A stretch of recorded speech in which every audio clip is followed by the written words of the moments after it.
Europe میں مسلمانوں کی آمد کی راہ طارق بن زیاد کے ہسپانیہ میں شاندار اور تاریخی فتح سے ہوئی۔ اس کے بعد مسلمان حکمران اپنی فتح کے جھنڈے گاڑتے گئے اور اس طرح اسلام یورپ میں پھیل گیا۔ نہ صرف مسلمانوں کی حکومت قائم ہوئی بلکہ یورپ کے اس سیاحت وار میں مسلمانوں نے یورپ میں تہذیب، اخلاق اور زندگی گزارنے کے بہترین اصول سکھائے۔ یورپ کے بسنے والوں کے برابر کے حقوق، غریبوں اور کمزوروں کو دوسروں کے برابر درجہ دیا، سب سے اہم انصاف مہیا کیا، جس کی بدولت اسلام یورپ میں پھیلتا گیا اور اس طرح یہاں مساجد کی تعمیر شروع ہوئی۔ اس وقت یورپی ممالک میں سب سے زیادہ مسلمان فرانس میں موجود ہیں۔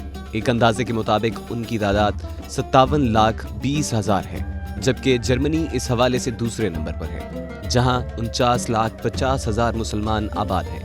برطانیہ میں 41,30,000 مسلمان رہتے ہیں، اٹلی میں 28,70,000، ہالینڈ میں 12,10,000، اسپین میں 11,80,000، بیلجیم میں 8,70,000، سویڈن میں 8,10,000، بلغاریہ میں 7,90,000 اور یونان میں 6,20,000 مسلمان آباد ہیں۔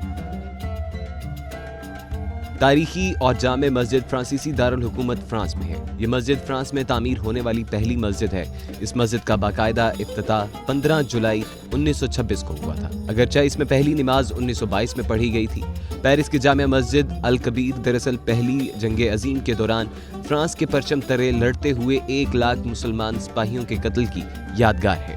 یہ مسجد مراکش کے سلطان مولائی یوسف نے 1926 میں تعمیر کرائی اور اس کی تعمیر کی مکمل نگرانی کی۔ مسجد میں اسپورٹس گراؤنڈ اور ایک بڑا ہاؤس بھی بنایا گیا۔ فرانسیسی صدر یاک شراک کے دور میں مسجد الکبیر الجزائری مسلمانوں کے حوالے کرنے کی اجازت دی گئی۔ مسجد سارا سال سیاحت کے لیے بھی کھلی رہتی ہے۔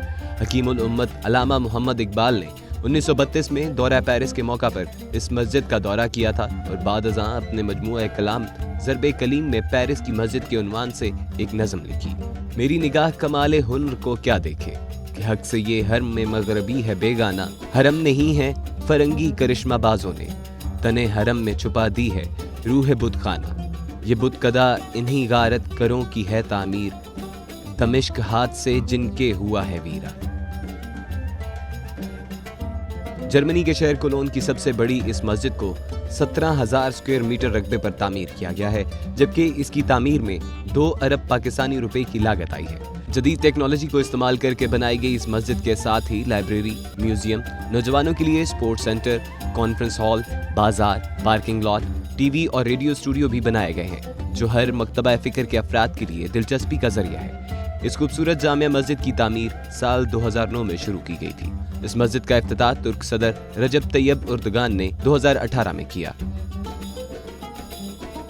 اٹلی کے دارالخلافہ کی واحد اور حالیہ کئی دہائیوں کے دوران تعمیر کی گئی سب سے بڑی تاریخی عمارت ہے۔ مسجد روم اٹلی کے دارالخلافہ روم میں 30,000 مربع میٹر رقبہ پر ہے۔ اس کو جدید معماری کے مطابق تعمیر کیا گیا ہے اور ایک معنوی فضا پائی جاتی ہے۔ یہ مسجد یورپ کی سب سے بڑی مساجد میں سے ایک ہے۔ اس میں بیک وقت کئی ہزار نمازی نماز پڑھ سکتے ہیں۔ 1974 میں اس زمین کے ٹکڑے کو مسجد بنانے کے لیے مسلمانوں کو عطیہ کے طور پر دیا ہے، لیکن 10 سال بعد 1984 میں اس زمانے کے اٹلی کے صدر نے اس کی سنگ بنیاد ڈالی اور اس کا باضابطہ افتتاح 21 جون 1995 عیسوی میں کیا گیا۔ اس مسجد میں 1200 نمازیوں کے نماز پڑھنے کی جگہ بھی ہے۔ اس کے علاوہ مسجد میں تعلیم و تربیت کا بھی ایک شعبہ ہے، جس میں ایک کتاب خانہ، 1400 افراد کی گنجائش کا ایک کانفرنس ہال، نمائش گاہ کی جگہ بھی ہے۔